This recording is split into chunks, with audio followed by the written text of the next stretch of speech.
বাবা কো বাবা গাছ খাইতেছে বর্তমানে ব্যস্ত আছে। তুমি কি কবা কও? আমি ওই যে বাবার লগে কিছু কথা কবা চাইছিলাম, খুললাম মনের কথা। মনের কথা কবার লাগা বাবার লাগা তপস্যা করতে হবে। বইয়া কিছুক্ষণ তপস্যা করো, বাবা চলে আসবো। ঠিক কুলু আছে? বমু এনো। এখানে বহ, তুমি আস্তে করে বহ, বইয়া বাবার লাগা তপস্যা করো। আচ্ছা বইতি ও। কি দিগি করমু বাবালে দইলা। হ্যাঁ, বাবার জন্য জিকির করো। আচ্ছা বাবা গো, বাবা আপনি তাড়াতাড়ি আইউন, আমি আপনার অনেক কিছু কমু, আমার মনের কথা খুললে কমু। বাবা গো, ও বাবা। এই বাবা কি হয়েছে বল। বাবা আমি কালকালাইতে একটা স্বপ্ন দেখছি।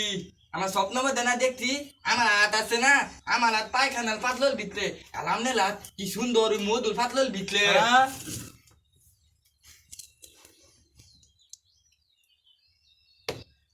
তা হবে না কি হবে? আমি হলাম পিসাব মানুষ, আর তুই হলি ওই দুনিয়ার কত পাপ কাজ করে বেড়াস। আমি বুজুর্গ মানুষ, তো আমার হাতে মধুর পাতা কোথায় থাকবে? বাবা গো, বাবা সবই জানে আমি যে ভাব কাজ করে বেড়াই। কি বলতেছিস? কিছু না বাবা, কই কই। আমি পিসাব মানুষ, কত মানুষের উপকার করে বেড়াই, আর তুই হলি কত পাপ করে সারা জীবন পাপ করে আসছিস। বাবা খালুন, আমার আরো স্বপ্ন আছে। বল। বলে আমি দেখলাম যে আমার হাতটা না, আমনে সাতটা শুন, আর আমনের হাতটা আমি সাতটাছি।